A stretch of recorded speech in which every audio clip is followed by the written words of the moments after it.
Salut et bienvenue dans cette nouvelle vidéo. Aujourd'hui, je vous propose de découvrir ensemble comment mettre en place un système de méta personnalisé dans WordPress. Donc, lorsque l'on gère un site WordPress, on a parfois envie de gérer d'autres types de contenus que les articles classiques. Et par exemple, on veut gérer des biens immobiliers, des produits ou autre chose. Et sur ces pages, on aimerait bien afficher des informations supplémentaires que celles qui sont proposées par défaut. Donc WordPress nous permet de gérer cela à travers ce que l'on appelle des métas. Donc les métas vont permettre de rattacher à nos contenus différents types d'informations que l'on souhaite rajouter. Alors on peut tout de suite se demander pourquoi on va faire ça avec du code alors qu'on pourrait utiliser des plugins tiers pour gérer ces custom post méta. Tout simplement parce que le problème des plugins, c'est qu'ils gèrent leur configuration souvent en base de données. Et si on a envie de partager un thème avec des configurations avancées, on va être obligé aussi de rejoindre les informations à rentrer dans les plugins, ce qui est évidemment pas une bonne chose. L'avantage de gérer ça au niveau du code et de gérer les méta au niveau du code, c'est que lorsque l'on transmet notre thème à un client, automatiquement il va avoir les champs supplémentaires qui vont être ajoutés.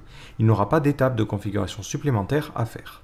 Alors pour cette vidéo, j'ai tout simplement installé un WordPress on ne peut plus basique et j'ai pris le thème qui était proposé par défaut et je l'ai tout simplement dupliqué histoire de pouvoir faire nos tests sans avoir le risque d'être écrasé pendant une mise à jour.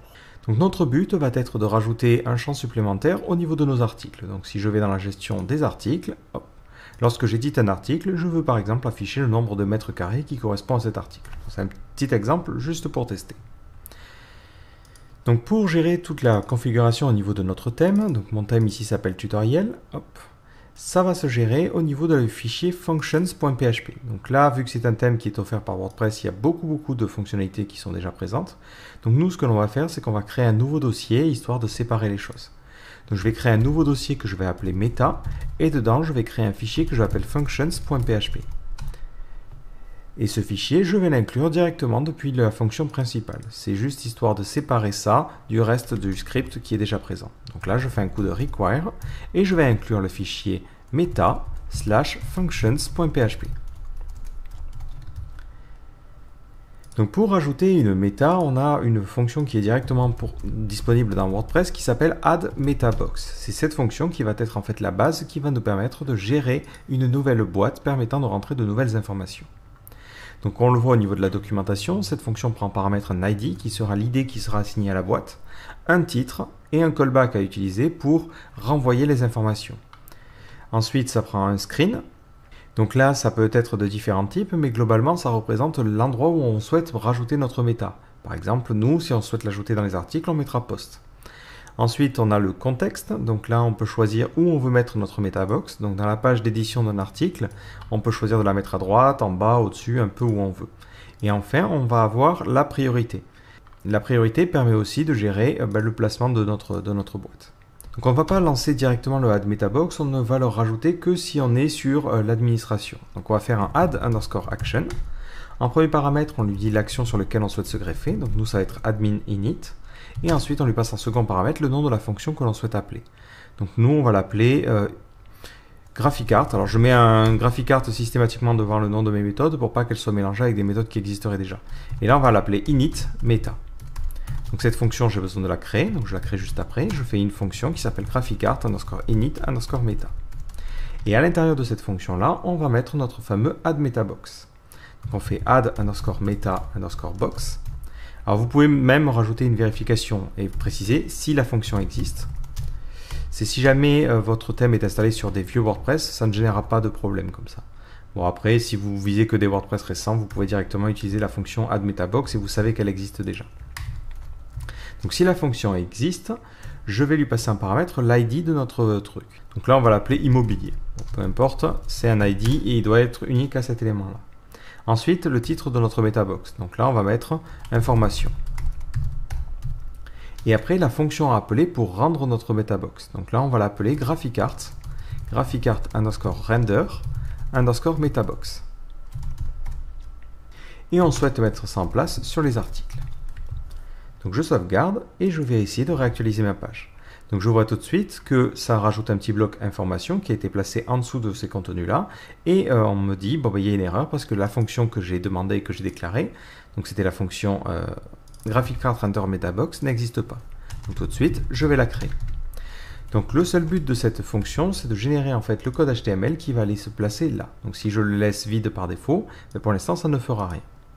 Donc moi à cet endroit-là, je vais créer un petit champ de texte qui va me permettre de rentrer la surface. Donc je ferme PHP. Alors il faut que ça écho, hein. Si jamais vous faites juste un return de salut, hop, et que vous actualisez votre page, le salut ne va pas s'afficher. Si vous voulez vraiment afficher quelque chose, il faut que cette fonction affiche.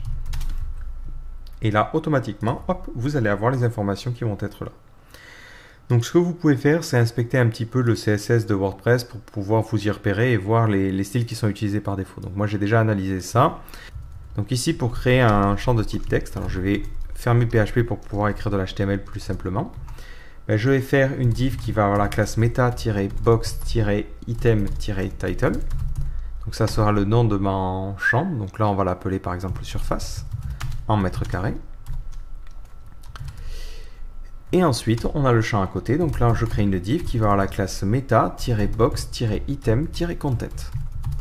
Et à l'intérieur, je crée mon champ. Donc je crée un champ de type, texte. Je vais lui mettre un nom particulier. Donc le nom, ça c'est très important, ça va être l'idée de notre champ. Donc nous, histoire de savoir que ce sont des métas qui concernent notre thème, on va toutes les préfixer par GraphicArt. Et on va l'appeler par exemple GraphicArt_surface. Je lui donne un ID particulier, donc ça on pourrait s'en passer, mais mieux vaut être trop précis que pas assez. Et on peut lui préciser une valeur. Donc pour l'instant, on va laisser la valeur vide et on ferme. Si je sauvegarde et que je réactualise, hop, je vois que j'ai mon champ. Si je veux que le champ prenne toute la largeur, ben je peux rajouter des styles. Donc là, on le fait directement. Plutôt que d'injecter du CSS, c'est un petit peu plus simple. Donc je crée un champ qui a une largeur de 100%. Donc cette fonction-là ne s'occupe que de la partie rendue, c'est-à-dire que si ici je rentre une valeur et que je souhaite mettre à jour mon article, la valeur, ben, elle sera effectivement passée à la page, mais elle n'ira nulle part. Donc il va me falloir câbler ça. Donc du coup, je vais devoir rajouter un hook au niveau de notre système en disant ben, je veux me brancher au système de sauvegarde d'articles. Donc le système c'est save_post. Donc lorsqu'on sauvegarde un article, je vais lancer la fonction GraphicArt_save_meta. Donc pour l'instant, j'ai une approche assez procédurale de la chose. On verra ensuite comment tout mettre dans un objet, histoire de mieux s'organiser. Donc là, je crée cette fonction-là, et cette fonction aura pour seul but de sauvegarder la méta. Donc à l'intérieur, pour le moment, je vais simplement mettre un coup de var_dump et essayer de débugger les variables qui sont disponibles en poste. Donc j'essaie de re-sauvegarder mon article, et je mets à jour. Donc là, au-dessus de ma page, ben, j'ai tout mon bordel, et je vois mon petit var_dump. Donc si je cherche GraphicArt_, je retrouve dans ce var_dump le nom de mon champ, tout simplement. Donc là, ça se gère en fait comme un formulaire classique. Donc ce qu'il me faut faire, c'est sauvegarder cette méta au niveau de mon article. Donc pour cela, on a différentes méthodes qui sont disponibles, qui sont les méthodes, alors hop, si vous cherchez dans la documentation, add_post_meta, et vous avez get_post_meta et update_post_meta. Donc ces trois fonctions vous permettent de modifier les informations. Et elles prennent systématiquement en paramètre l'ID de l'article. Donc au niveau de cette fonction, il me faut récupérer l'ID de l'article. Heureusement, lorsque vous faites un save post, la fonction que vous passez en paramètre ici prendra au niveau de ces paramètres l'ID de l'article. Donc vous lui dites ici, je veux le post_id. Donc la première chose à vérifier, c'est est-ce que l'article en question a déjà cette méta-là. Donc je vais faire un if get_post_meta. Ça prend en premier paramètre l'ID de l'article et en second paramètre, je lui dis la méta. Donc moi, ça va être GraphicArt_surface. Donc si l'article a déjà cette méta-là, ben dans ce cas-là, je vais utiliser la fonction update_post_meta. Et je lui dis de mettre à jour pour l'article en question la méta GraphicArt_surface et je lui passe en paramètre la donnée qui a été envoyée. Donc ici, ça sera $_post et GraphicArt_surface. Si cette méta n'existe pas, dans ce cas-là, il faut que je la crée. Donc là, je fais un coup de add_post_meta et ça prend un petit peu les mêmes arguments. Le post ID, le nom de la méta, donc ici ça sera GraphicArt_surface, et ensuite la donnée, donc ça sera post GraphicArt_surface. Donc là, vu que je me répète plusieurs fois, je vais extraire cette variable-là, hop, et créer une variable value qui aura directement cette valeur-là, ce qui me permettra juste de gagner un petit peu plus de temps au niveau de mes fonctions et même de m'y repérer un petit peu plus. Enfin, on pourrait rajouter une dernière condition en disant que si la valeur donc, est vide, dans ce cas-là, ben, je supprime tout simplement la méta. Donc là, je vais rajouter une condition en mettant else if Si la valeur est égale à du vide, ça veut dire qu'on ne souhaite absolument faire aucune sauvegarde. Et dans ce cas-là, je supprime la méta en faisant un coup de delete post méta. C'est histoire de ne pas garder des informations en base de données qui ne servent à rien. Et je supprime la méta qui va s'appeler graphicart_surface. Donc de la même manière, je vois que je me répète. Donc ici, je vais sauvegarder la méta dans une chaîne de caractères. Voilà. Plus tard, quand je déciderai de faire du refactoring, ça me servira. Donc à chaque fois que je vois cette chaîne de caractères là, je mets méta. Voilà, et je peux même inverser comme ceci. Voilà, donc à cet endroit-là, on a géré le processus de sauvegarde de notre méta. Si maintenant j'essaie de réactualiser donc, ma page en resoumettant les informations, il va bien sauvegarder. Donc le problème, c'est que j'aimerais bien afficher à ce niveau-là ce qui avait été rentré précédemment. Donc lorsque je rends mon code HTML ici, j'ai besoin de récupérer la valeur qui était précédemment rentrée. Donc pour cela, je peux utiliser la fonction getPostMeta. Donc on va voir aussi comment elle fonctionne, parce qu'elle a un paramètre supplémentaire à la fin qui est single. Single permet de dire on veut retourner simplement une valeur, parce qu'effectivement on n'a pas plusieurs valeurs pour cet article-là, donc on va mettre true systématiquement. Donc là, je ferai un coup de $value égale getPostMeta. Je récupère la méta qui va s'appeler graphicart_surface. Pour l'article en question. Donc là, je suis un petit peu embêté parce que j'ai besoin de l'ID de l'article. Donc pour avoir cet ID là, je peux récupérer la variable globale post, qui est la variable qui est utilisée par WordPress pour gérer l'administration de l'article. Donc lorsque je fais un coup de getPostMeta, lorsqu'il me demande de récupérer l'ID, maintenant j'ai cette super variable globale et je peux lui demander de récupérer post ID. Voilà ce qui permet de résoudre ce problème là. Et comme on l'a dit, je veux la version single. Donc là, je mets true. Une fois que j'ai cette valeur, il me suffit tout simplement de l'injecter au niveau de mon value ici. Donc là, j'ouvre PHP. Allez, on va utiliser le echo simplifié et j'affiche ma valeur. Donc si j'actualise la page, alors je vois que c'est vide. Oui, effectivement, déformation professionnelle. Ici, c'est ID avec un I et un D majuscule. Si maintenant je réactualise la page, je vois que ça me retourne bien la surface ici. Donc en revanche, il y a quelques petits trucs que l'on doit régler. Le premier petit problème que l'on peut avoir, c'est que cette variable-là n'est peut-être pas définie dans certains cas. Par exemple, si jamais on essaie de sauvegarder autre chose que cet article-là, par exemple, je vais sur la page et j'essaie de sauvegarder quelque chose, lui, il va croire que ce champ-là existe, parce que ce hook save post est lancé quand on sauvegarde un article ou n'importe quel type de contenu. Donc là, on va rajouter une condition. On va mettre que si ce champ-là n'est pas défini, donc if différent de i7, cette chose-là, dans ce cas-là, on ne fait rien. Donc là, on peut mettre directement un return false. De la même façon, il y a des mécaniques aussi dans WordPress qui permettent une sauvegarde automatique, c'est-à-dire lorsque vous éditez un article, automatiquement, il va sauvegarder les trucs en Ajax. Donc ça, on ne souhaite pas sauvegarder les méta à ce moment-là, on ne veut sauvegarder les méta que si l'utilisateur clique sur mettre à jour et qu'il y a une véritable sauvegarde des articles. Donc là, on va rajouter une première condition en disant que si la variable doing_autosave est définie et que cette variable est vraie, donc doing_autosave, d'ailleurs on voit qu'il y a aussi doing_ajax, donc on va la mettre juste après, dans ce cas-là, on return false, ou on peut tout simplement mettre un return de quoi que ce soit. Le but, c'est d'empêcher la suite de l'exécution du script de se faire. D'ailleurs, je me dis, on pourrait fusionner un petit peu tout ça. Donc on va mettre ça à la ligne. Voilà. Donc si ça c'est défini, enfin ça ce n'est pas défini, ou on a ce truc là qui est défini, autant économiser un peu de l'espace, ou qu'on a le doing_ajax qui est aussi défini. Dans tous ces cas-là, on ne sauvegardera pas les méta parce qu'on ne veut pas voir nos méta effacés pour rien. Donc là on va faire doing_ajax. Donc vérifiez toujours que ça soit bien défini parce que, encore une fois, si jamais dans un futur plus ou moins proche, ils enlèvent les choses, ça évitera de planter complètement votre blog. Donc là, on ne sauvegarde pas les méta dans ce cas-là. Et enfin, c'est vrai que j'ai oublié, on met les parenthèses pour bien expliquer dans quel sens tout ce truc-là doit fonctionner et éviter qu'il y ait un problème avec les priorités. Voilà, donc là, je sauvegarde. Je vais au niveau de ma surface rentrer une valeur particulière. J'appuie sur Entrée histoire que ça soit véritablement la sauvegarde qui se fasse. Et hop, j'ai ma surface.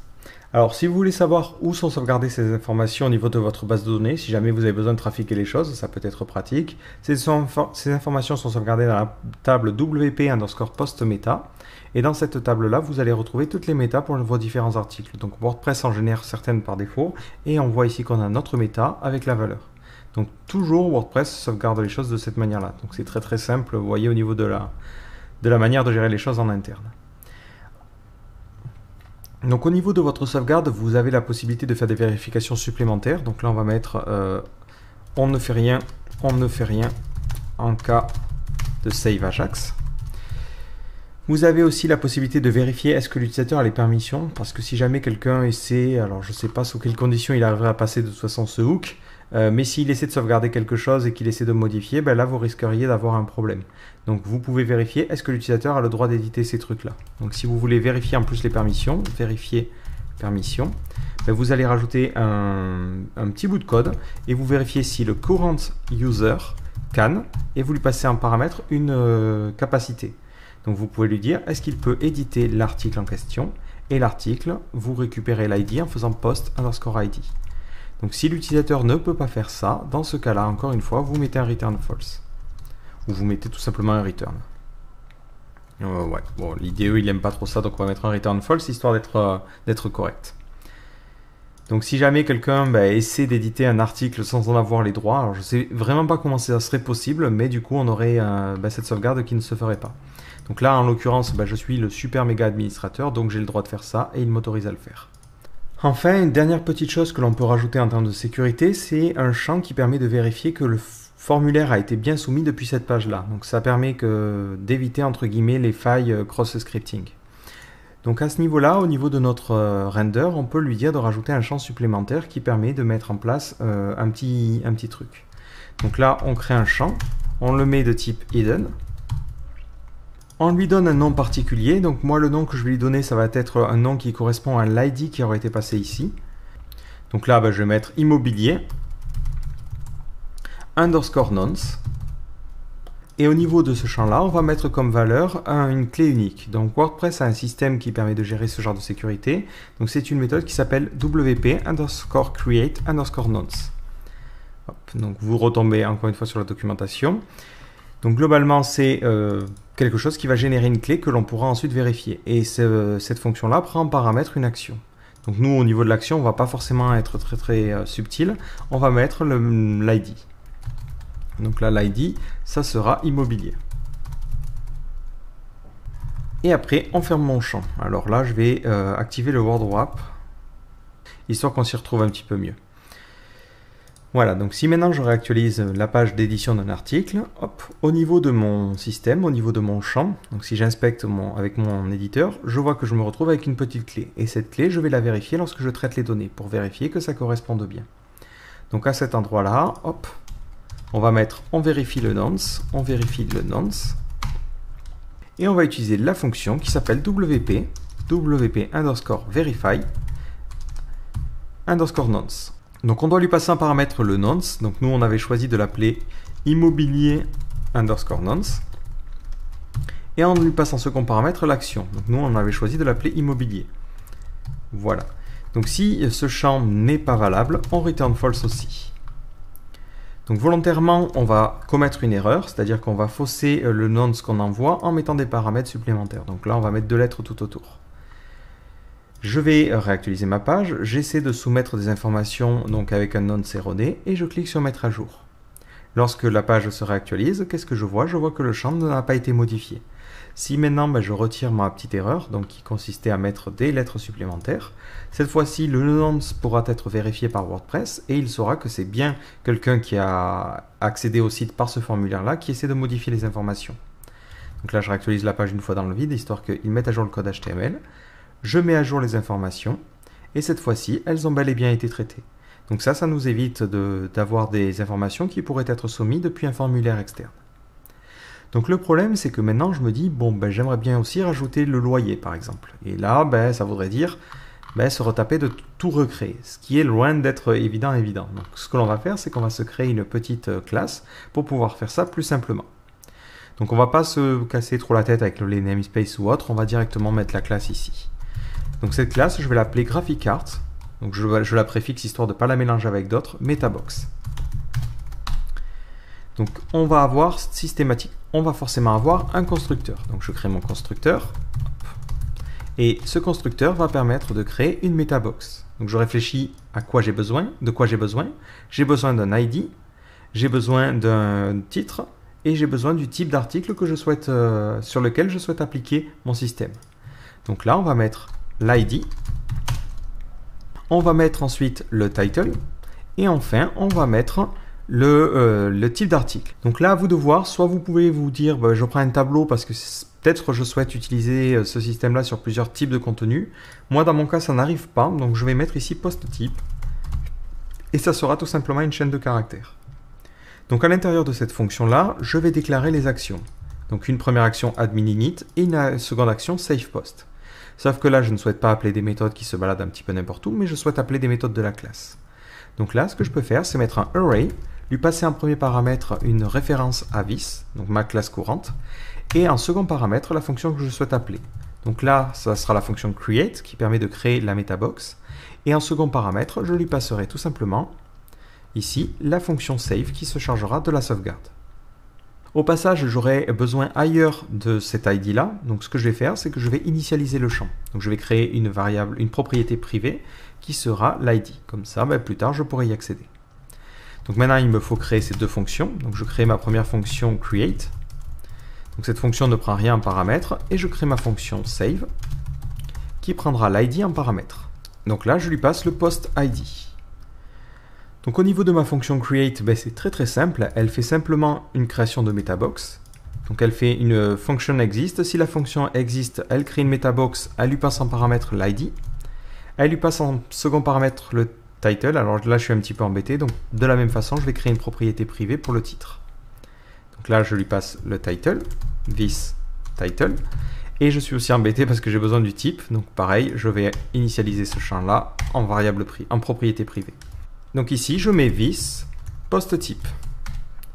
Donc la dernière chose qu'il me reste à modifier, c'est la fonction que je souhaite appeler ici. Ben là, ça va être un petit peu la même chose. Je lui passe en paramètre un tableau, je lui passe en premier paramètre l'instance actuelle, et je lui passe en second paramètre le nom de ma méthode. Et moi, je vais l'appeler render. Donc là, je vais créer tout de suite cette méthode, public function render. Donc maintenant, pour initialiser mon système, ma MetaBox, il me suffit de faire $box égale new MetaBox. Alors c'est GraphicsArt MetaBox. Je vais lui passer en premier paramètre l'ID de la boîte. Donc là, si je veux faire les choses bien, hop, ce que je peux faire, c'est générer la documentation. Voilà. Donc là, on va mettre ID de la boîte. On va mettre titre de la boîte. Et post type, bien qu'il n'y ait pas besoin d'explication. Maintenant, l'avantage, c'est que si jamais je fais un $box égale new GraphicsArt MetaBox, ça me donne plus d'informations. Bon, il a décidé de ne pas l'indexer, mais c'est pas grave. Donc l'idée, on avait dit qu'on allait l'appeler IMO. Voilà. Ensuite, en second paramètre, on va lui passer le titre. Donc là, on va mettre information immobilière. Et en troisième paramètre, ça, on touche ici aux articles. Si vous aviez un custom post type bien, par exemple, mais vous mettriez bien, et ainsi de suite, ainsi de suite. Ensuite, on s'imagine pouvoir créer des champs supplémentaires avec une méthode que l'on appellerait par exemple add. Et j'aimerais bien rajouter un champ surface. Je mettrai ici le label que je veux mettre au-dessus. Et enfin, une valeur par défaut, où on mettrait rien, comme ça. Et comme ça, je pourrais créer plein de champs. Et si on a d'ailleurs plusieurs types de champs, on mettrait le type du champ. Par exemple, texte, ou text area ou autre. Donc cette fonction-là, pour l'instant, elle n'existe pas. Donc il va falloir que je la crée. Donc on est parti. Je vais créer une nouvelle fonction publique, function, que je vais appeler add. Donc cette fonction va prendre en paramètre l'ID, en second paramètre le label à utiliser, en troisième paramètre le type, et par défaut ça sera texte, et enfin en dernier paramètre la valeur par défaut que je veux mettre dans mon champ. Et là, ça sera vide par défaut. Cette fonction ne fait rien si ce n'est qu'elle doit sauvegarder dans notre classe MetaBox le champ. Donc là, on va s'imaginer avoir une nouvelle propriété privée que l'on va appeler fields. Donc on fait private fields. Et par défaut, ça sera un tableau vide. Lorsque je souhaite rajouter un nouveau champ, je vais remplir ce tableau-là en faisant this fields et je push un nouvel élément. Donc on va réutiliser un tableau associatif. On va lui passer en paramètre l'ID. On va lui passer le nom de notre champ. Donc là, ça sera le label. On va lui passer le type. Donc on va mettre le type ici. Donc ça sera type. Et ensuite, la valeur par défaut. Default, la valeur par défaut. Et après, je mets tout simplement un return de vis. Pourquoi je fais ça? Comme ça, si jamais je le souhaite, je peux enchaîner les choses. Je peux me dire, tiens, je rajouterai en plus un nouveau champ. Et ce champ, ça se rappellerait par exemple description courte. On l'appellerait short. Et ça serait une description courte. Et ça prendrait cette fois-ci un text area. Voilà, comme ça permet d'enchaîner les choses parce que chaque fois, ça retourne bien notre objet GraphicArt_MetaBox. Maintenant, il faut que je gère ma fonction render pour rendre tous ces champs-là. Donc, je peux prendre ce que j'ai fait ici. Hop. Donc là, je récupère l'ensemble de ma fonction. Sauf que je ne vais pas rendre seulement un champ, mais plusieurs champs. Donc là, je fais une petite boucle en faisant for each $fields as $field. Donc pour tous les champs, je vais faire un code. Alors le problème, c'est que la partie ici HTML, j'aime pas forcément mélanger les choses. Donc on va séparer un petit peu ce code-là et on va créer des fichiers permettant de définir en fait la méthode de fonctionnement des différents systèmes. Donc là, je vais créer un fichier que je vais appeler text.php. Au même niveau que ma MetaBox. Et à l'intérieur, je vais tout simplement mettre ici donc mon title. Là, j'aimerais bien avoir le nom de mon champ. Donc on va mettre name. À cet endroit-là, je vais avoir l'ID de mon champ. Donc ce sera l'ID. Là aussi, j'aurai l'ID. J'aurai ensuite ici la valeur et c'est tout. Si je veux créer un text area, je vais dupliquer ce champ-là. Je vais créer un nouveau fichier que je vais appeler textarea.php. Et là, ça sera un petit peu la même chose, sauf qu'au lieu d'avoir un input, j'aurai un text area. Et la valeur ne sera pas dans un champ qui a l'attribut value, mais sera directement ici, echo value. Et ainsi de suite, ainsi de suite. L'avantage de ce système-là, c'est que je peux créer autant de types que je le souhaite. Il me suffit tout simplement de créer un nouveau fichier correspondant au type en question. Donc maintenant, au niveau de ma méta, à chaque fois que je parcours les champs, donc d'ailleurs c'est vis_fields, je vais inclure le bon fichier. Donc là, je fais un require, je prends le dossier actuel, donc c'est __dir__, je rajoute un slash et le type de fichier. Le type de fichier, je le récupère en faisant field type. Et histoire qu'il ait accès à ces différentes choses-là, ce que je vais faire, c'est que je vais tout simplement extraire les données, histoire de les créer sous forme de variables. Ça m'évitera de faire id égale $field id, et ainsi de suite, ainsi de suite. Là, je peux faire directement un extract. Alors, c'est une fonction qu'il faut utiliser très précautionneusement, mais vu que là, j'ai le contrôle sur ce qui est passé, je sais que ça n'extraira pas de variables qui pourraient gêner le reste de l'exécution de mon script. En revanche, la seule chose que je n'ai pas, c'est la valeur. Donc la value, je vais la récupérer en faisant un get_post_meta. Ça prend en premier paramètre le post ID. Donc là, ça sera post ID. En second paramètre, ça sera l'ID de la méta. Donc là, l'avantage, c'est que c'est quelque chose que j'ai passé ici. Donc vu que j'ai fait un extract juste avant, je récupère en faisant ID. Et true parce que je veux que la valeur. Et je peux mettre une condition en disant que si la valeur est vide, dans ce cas-là, je vais prendre la valeur par défaut en faisant value égale $default. Voilà, là en fait, je prépare les variables pour mon petit helper qui va être text.php ou textarea.php. Et là, je rajoute .php à la fin. Voilà pour l'affichage en fait des différents formulaires. Une fois que j'ai fait ça, à la fin, après, j'affiche mon echo qui permet de faire mon nonce. Et au niveau de mon nonce, ici, il va me falloir l'ID. Donc là, ça sera vis ID. Et je le mets aussi au niveau de la génération de ma clé, vis ID. Voilà. Donc, histoire de ne pas ouvrir et fermer du PHP n'importe où, ici, je vais mettre un simple echo et on va afficher tout ça. Voilà, donc là, en fait, j'ai transposé mon système pour que maintenant, il puisse rendre automatiquement tout un tas de trucs. Alors là, on va supprimer cette fonction-là parce qu'elle ne sert à rien. La render metabox, maintenant on l'a générée. Il nous restera le save à faire juste après. Donc là, je réactualise ma page et je vois que ça a généré mon premier champ et mon second champ. Donc après, je pourrais améliorer l'HTML de mon système tout simplement en modifiant ce code-là. Au passage, dans le text area, il y avait une tabulation par défaut. C'est évidemment, on veut vraiment seulement le texte qui a été rentré, donc on va tout resserrer. On ne va pas laisser d'espace à ce niveau-là. Donc il me reste à gérer la partie sauvegarde. Donc là, c'est dans la fonction save. ben, je reprends exactement ce que j'ai écrit ici, sauf que je vais faire quelques changements par-ci par-là. Donc hop, je remonte tout en haut. Donc premièrement, je vérifie est-ce qu'il y a des données qui ont été postées, donc ça je ne peux pas le vérifier, mais je vérifie est-ce qu'on a un autosave ou un Ajax. Dans ce cas-là, je return false. Je vérifie est-ce que l'utilisateur peut modifier l'article. Dans ce cas-là, je return false. Je vérifie si le nonce correspond. Donc là, je récupère l'ID en faisant this ID, et le nom de notre nonce, ça sera ici, hop, this ID, auquel je rajoute nonce juste après. Et après, on avait le traitement. Donc le traitement, là, on va devoir le faire pour chaque enregistrement que l'on a. Donc là, on va faire une petite boucle for each pour chaque champ, fields, as $field. Donc hop, je déplace cette boucle-là. L'avantage, c'est qu'on avait extrait dans des variables, donc les seules choses qu'il nous faut changer, c'est meta et value. Donc la meta, c'est l'ID que l'on a passé, donc c'est field ID. Et la valeur, ça sera tout simplement $_post, qui correspond à la méta en question.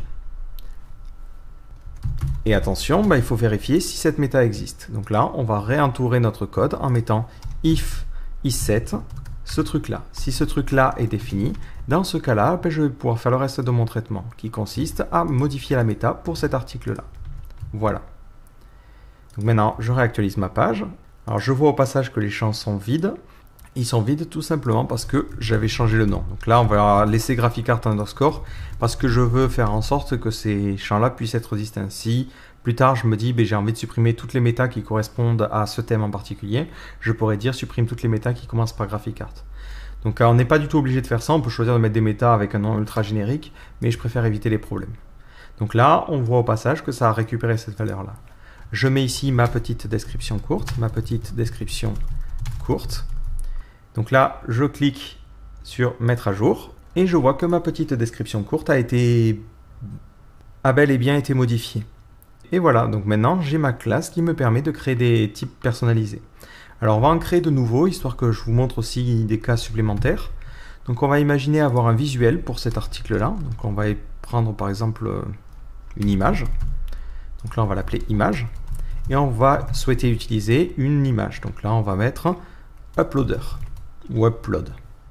Uploader. Donc globalement, c'est un champ qui permettra d'uploader un fichier en particulier. Et ensuite, on imagine avoir une description un petit peu plus longue. Et là, on va utiliser le WYSIWYG. Donc on va mettre WYSIWYG. What you see is what you get. Et comme valeur par défaut, on va mettre salut. Donc là, description longue. Si j'actualise, évidemment, je vais tomber sur des erreurs parce que lorsqu'il essaie d'inclure les fichiers permettant d'afficher l'uploader et le WYSIWYG, il a des problèmes. Donc je vais commencer par créer l'uploader. Donc je vais créer un nouveau fichier que je vais appeler uploader.php. Je vais me baser sur ce qu'on a fait déjà pour le texte. Hop. D'ailleurs, si on veut que ça soit formaté encore mieux, je crois qu'ici on peut mettre un H4. Hop. Si j'avais fait des essais. Et du coup, je vais dupliquer ce fichier-là. Donc là, je vais copier, je vais créer un nouveau fichier what you see is what you get.php. Voilà. Donc là, c'est juste histoire de ne pas avoir le problème. Ouais, donc quand je mets un H4, ça permet d'avoir un peu plus d'espacement. Bon, après, à vous de voir un petit peu comment vous voulez styliser ça. Allez, on va le mettre un petit peu partout. Donc c'était dans le texte area et dans le texte. Donc dans le cas de l'uploader, vous n'avez pas forcément à vous prendre la tête à vous dire on va créer un champ de type file, il va falloir gérer un traitement très très compliqué. L'avantage de WordPress, c'est qu'il a déjà un système d'upload de fichiers. C'est le système que l'on retrouve ici. Donc on peut utiliser ce système-là pour des champs personnalisés. Donc là, au niveau de notre champ, on va créer juste après un petit bouton. Donc pour l'instant, on ne va pas mettre de href. Et dans ce bouton, on va mettre uploader ou sélectionner un fichier. Bon, vous pouvez mettre ce que vous voulez. Et on va lui mettre la classe button, histoire qu'il ait une apparence un petit peu sympa. Donc au niveau de mon système, j'ai mon petit bouton qui se met là. Alors en revanche, on va enlever le style ici, histoire que tout soit bien aligné. Et ensuite, on va rajouter une classe au niveau de ce lien-là, et on va appeler cette classe js-uploader. Alors j'ai choisi de préfixer toutes les classes qui ont attrait à du fonctionnement JS par JS, pour pouvoir m'y repérer un petit peu plus simplement. Et je rajoute sur ce lien un data ID qui me permettra de savoir par rapport à quel champ correspond cet uploader là. Donc ça veut dire que lorsque lorsque je clique sur uploader, ça doit modifier la valeur de ce champ là, et ainsi de suite, ainsi de suite. Donc ça permet juste de s'y repérer un petit peu plus simplement. Donc maintenant, il me faut écrire le JavaScript qui correspond. Donc le JavaScript, je peux être tenté de l'écrire directement ici en mettant la balise de script, mais je vais écrire quelque chose de générique. Donc mieux vaut que j'utilise le système de enqueue, qui va me permettre automatiquement de rajouter un script au niveau de mon administration. Donc je vais revenir au niveau de ma partie fonction. Et là, on va mettre ça dans cette classe-là, comme ça je pourrais y accéder plus simplement. Et on va utiliser une action. Donc là, on va carrément créer une méthode statique. On va faire public static function add JS. Ouais, je suis pas très inspiré pour le nom. Bon, il sera toujours temps de le changer plus tard. Donc là, on fait un add underscore action et on va utiliser l'action admin underscore enqueueScript. Et là, plutôt que de mettre le nom de notre fonction, on va directement utiliser un callback, donc une fonction anonyme. À l'intérieur, on va pouvoir faire un wp underscore register script, donner un nom à notre script, on va appeler uploader.js, et ensuite dire où est-ce qu'on doit le charger. Donc là, on va prendre le get underscore template directory URI. Ça va nous donner l'URL de notre dossier de thème, et on imagine avoir un dossier JS, et on va appeler ça admin.js ou uploader.js. Bon, comme vous voulez. Et ensuite, une fois que j'ai enregistré ce script-là, je peux lui dire de le enqueue, de le rajouter. Donc je fais wp underscore enqueue script et je rajoute uploader.js. Voilà, donc je reformate un petit peu ma classe. Et dès le début, quand je redescends en bas, je vais appeler ce add.js. Donc je fais graphicart underscore metabox add.js. Ce que je pourrais faire aussi, c'est le faire de manière plus intrinsèque au moment de la première initialisation. Ceci étant dit, je préfère le gérer pour l'instant manuellement. Donc si je réactualise mon administration, donc je clique, je sors mon inspecteur de code et je vais avoir une erreur au niveau de la console. Il va dire qu'il ne trouve pas ce fichier. Donc au passage, je vois que j'ai oublié un petit slash au début. Donc là, je vais le rajouter. Donc ce fichier JS, j'ai besoin de le créer. Donc au niveau de mon dossier WordPress, donc c'était dans Content, thème, le thème s'appelle tutoriel. J'avais déjà du JS, je vais créer un fichier uploader.js. Donc là, on écrit tout simplement du JavaScript un peu plus simple. Alors si vous avez besoin de plus d'informations, vous cherchez sur Graphicart, Uploader WordPress Graphicart. Ça devrait tomber pas mal. Et j'avais expliqué un petit peu ce fonctionnement. Donc là, je vais quand même l'écrire avec vous, on ne va pas sauter d'étape. Donc d'abord, on va faire une fonction qui s'auto-appelle et qui s'auto-appelle avec le paramètre jQuery. Tout simplement parce que dans le back-end, on n'a pas accès à la variable $, c'est directement jQuery avec, en toutes lettres. À l'intérieur, on va récupérer tous les boutons qui ont la classe js-uploader. Et lorsque l'on clique sur ces boutons, on va lancer une fonction qui prendra en paramètre l'événement. Et tout de suite, on fait un event.prevent default pour empêcher le clic par défaut. Donc si jamais il y avait un href particulier, ça permet de ne rien faire. Ensuite, on va créer une nouvelle variable uploader qui sera une référence à l'uploader de médias. Donc là, on initialise l'uploader de médias avec différents paramètres. On peut préciser un title. Donc là, par exemple, ça va être choisissez un fichier. Bon, pas super inspiré. Vous pouvez préciser le texte que vous allez mettre dans le bouton. Donc dans le bouton, on va mettre le texte choisissez un fichier ou sélectionnez ce fichier. Dans notre champ, on va préciser qu'on n'accepte pas on va accepter les éléments multiples, voilà. Et après, on remettra ça à false. Là, c'est juste pour vous montrer. Ce que vous pourriez faire, c'est aussi sur votre lien mettre un attribut data-multiple. Et comme ça, ça vous permettrait directement au niveau du lien de préciser si vous voulez ou non plusieurs éléments. Allez, on va le faire. Donc là, on va mettre directement que multiple, var multiple, égale l'élément sur lequel on a cliqué. Donc je vais avoir besoin d'une variable pour le sauvegarder. Voilà. Donc c'est l'élément sur lequel on a cliqué et je récupère la data multiple. Donc par défaut, ça ne sera pas défini. Du coup, ici, je peux passer multiple. Une fois que j'ai cette metabox, je peux tout simplement l'ouvrir en faisant uploader.open. Donc là, on va juste essayer ce script-là. Donc je réactualise mon administration, je clique sur uploader et au-dessus, hop, je ferme ça. Donc au niveau de mon système, ça devrait être pas mal. Donc je sors toujours mon inspecteur pour voir si j'ai des éventuels problèmes. Donc je réactualise ma page, hop, je clique ici sur uploader Et je me retrouve tout en haut de la page. Ça peut sembler un petit peu bizarre. Alors, c'est pas forcément si étrange que ça. C'est que lorsqu'on a écrit du JavaScript, on a l'habitude qu'il soit chargé dans le body et que donc on a accès directement au code HTML. Ce n'est pas le cas avec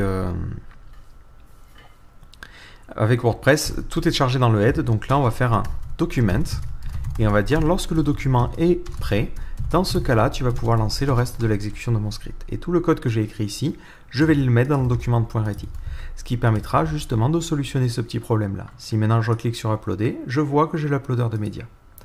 Il va falloir que je détecte lorsqu'un élément est sélectionné. Donc je vais lui rajouter un événement et dire lorsqu'on sélectionne des médias, je vais lancer une fonction. Donc j'ai besoin de récupérer la sélection qui a été faite. Donc pour cela, je fais uploader.state pour récupérer l'état actuel, .get, et je récupère l'état sélection. Et après, je vais récupérer la liste des URL. Donc je vais créer un tableau URL en parcourant ce tableau de sélection. Donc en faisant sélection, je parcours chaque élément. J'utilise pour cela la fonction map. Et sur chaque élément, on va récupérer l'item. Et je fais un return de item.toJSON pour le transformer en objet, .url. Voilà, donc ça me permet d'avoir un tableau qui contient les URL. Et après, il ne me reste qu'une chose à faire, c'est dans mon champ en question, donc c'était le champ qui correspondait au data ID que j'avais mis au niveau de l'uploader, ce champ-là, je vais mettre la valeur. Donc je récupère l'élément qui a l'ID, et là je suis obligé de faire une petite concaténation this.data_id, et ce champ-là, je lui change sa valeur pour mettre les URL que je joins par une virgule. Alors par défaut, vu qu'il n'y en a qu'un seul, ça mettra simplement l'URL. Si je réactualise la page, je clique maintenant sur Uploader. Je vais choisir des images à uploader. Donc je vais aller dans un dossier qui contient quelques images à la con. J'upload mon image, évidemment elle est trop grande, donc j'en upload une plus petite, et je clique sur sélectionner. Et automatiquement elle se met là. Et je peux maintenant sauvegarder. Si j'essaie d'en uploader plusieurs, donc là je reclique sur Uploader, je vais uploader une petite image de Tusk, hop, et je ne peux pas en sélectionner plusieurs. Il me bloque. Donc au niveau de mon lien, je peux lui dire tout simplement, hop, dans ce cas-là, on pourrait avoir un uploader multiple, mais peu importe, je mets data-multiple égale true. Ou je peux mettre n'importe quoi à l'intérieur, tant que c'est défini, il est content. Si maintenant que je clique sur Uploader, je vois que je peux sélectionner plusieurs éléments. Et lorsque je clique sur sélectionner ce fichier, bon, le wording n'est pas terrible, mais j'ai les deux qui vont être l'un à côté de l'autre, séparés par une virgule. Donc voilà comment on peut utiliser l'uploader de médias. Enfin, le dernier champ qui nous manquait, c'était la description longue. Pour le cas de la description longue, c'est beaucoup plus simple, rassurez-vous, on ne va pas y passer 2 heures. Il faut changer ce champ-là, et plutôt que de le générer avec du code, vous faites un coup de echo, et vous affichez wp_editor. Vous lui passez en paramètre la valeur, donc nous c'est value, et en second paramètre l'id. Voilà, c'est on ne peut plus simple. Si vous réactualisez, plutôt que d'avoir mon simple truc, je me retrouve avec un gros WYSIWYG. Que je vous disais que c'était beaucoup plus simple. Là, il y a des fonctions directement dans WordPress. Donc voilà, globalement, on a terminé avec ce petit système-là. Donc vous le voyez, maintenant que l'on a une classe, c'est beaucoup plus facile à gérer. Si je me dis, tiens, j'aimerais bien pour les pages rajouter des trucs particuliers pour le SEO, par exemple. Donc là, je reprends c'est mon fichier meta.php, je ne sais pas comment je l'ai appelé. Voilà, donc cette fonction, je pourrais la séparer dans son propre fichier. Mais si je me dis, tiens, je créerais bien pour les pages des choses pour les méta, je refais un new graphic art meta box. Je vais lui préciser que c'est des choses pour le SEO et ça concernera cette fois-ci les pages. Et au niveau de l'ID, je mets SEO. Ensuite, là, je mets SEO_description. Donc ça sera la description pour la méta description. Et ainsi de suite, ainsi de suite. Après, je peux imaginer d'autres trucs. Par exemple, avoir un SEO duration. Je ne sais pas pourquoi, mais bon, on imagine avoir une info sur la durée. Et là, on mettrait meta duration. Je ne sais même pas si elle existe. Et ça serait un champ de type texte aussi. Si maintenant, hop, je reviens, je vais donc sur tous les articles. Lorsque j'édite un article, j'ai seulement ma méta information immobilière, méta que je peux replier au passage. Et si je vais dans la partie page, et que j'édite une page, je vais avoir ma petite méta SEO avec mes 2 informations. Peut-être un dernier truc auquel je pense. Ouais, pour la partie média, je crois qu'on en avait qu'un seul dans la partie. Si vous voulez afficher l'image en petit, c'est vrai que ça peut être un peu plus sympa et on aura fini avec ça. Si vous prenez l'uploader.php, juste au-dessus, vous pouvez vérifier est-ce que j'ai une valeur. Donc ici, vous pouvez lui dire if différent de empty $value. Donc si j'ai une valeur, dans ce cas-là, je vais afficher l'image. Donc là, je vais mettre un coup de img, src égale, et j'affiche la valeur, value. Attention par contre, il ne faut pas que je mette n'importe quoi parce que ça va être ultra grand. Donc je vais mettre un style et je vais mettre un max-width à 200 pixels et un max-8 à 200 pixels. De 200 pixels. Et je peux même mettre un vertical align middle. Hop, histoire que ça soit pas trop dégueulasse. Si je réactualise la page, hop, dans le cas où j'ai effectivement un premier média, je vois que ça s'affiche correctement.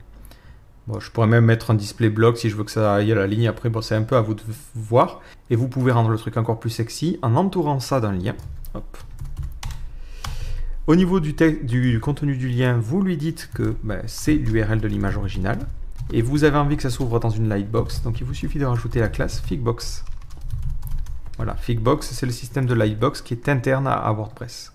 Et lorsque je clique, ça s'ouvre dans une lightbox. Bon, c'est un petit peu dégueulasse au passage, mais ça peut être sympa. Faudrait peut-être rajouter des CSS à ce niveau-là. Allez, on va mettre ça en display block. Display block. Voilà, parce que sinon ça va à la ligne, ça pète tout le reste et c'est pas très joli. Donc voilà, globalement, on a fait le tour de ce que je voulais vous montrer aujourd'hui. Donc vous le voyez, en écrivant une petite classe qui n'est pas forcément si complexe que ça, et au final c'est moins d'une centaine de lignes, on obtient un résultat qui est plutôt sympa. Et on peut gérer de manière très simple nos méta. Et on peut en créer de nouvelles s'il y a besoin. Si on veut par exemple créer des checkbox, des select ou autre chose, il nous suffira de modifier notre système pour créer de nouveaux fichiers PHP pour gérer les nouveaux types que l'on souhaite rajouter. Donc si jamais on a des changements à faire, ce que je vous conseillerais de faire, c'est de rajouter, dans le cas du select, si on veut par exemple choisir les options, là on va être un petit peu bloqué, on peut modifier la fonction add pour lui dire, tu prends en dernier paramètre un tableau d'options pour afficher les options qui sont disponibles. Et après, on peut comme ça continuer à modifier le système. Donc l'avantage de cette classe-là, c'est qu'on peut la réutiliser de projet en projet, l'intégrer dans absolument n'importe quel thème et se mettre à créer des méta personnalisés pour chaque thème. L'avantage, c'est qu'on ne dépend pas d'un plugin et qu'on peut véritablement adapter les choses. Donc si on a envie de créer des champs plus complexes, avec des validations, des choses comme ça, il nous suffit de mettre en place un JavaScript particulier si on le souhaite, et ensuite de créer le fichier PHP pour construire le code HTML de notre champ. Donc j'espère que cette vidéo vous aura permis d'y voir plus clair dans l'utilisation des méta.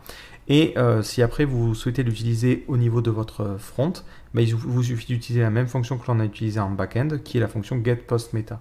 Et automatiquement, vous allez obtenir le résultat. Voilà, donc j'espère que cette vidéo vous a plu et je vous donne rendez-vous dans un prochain tutoriel. Ciao!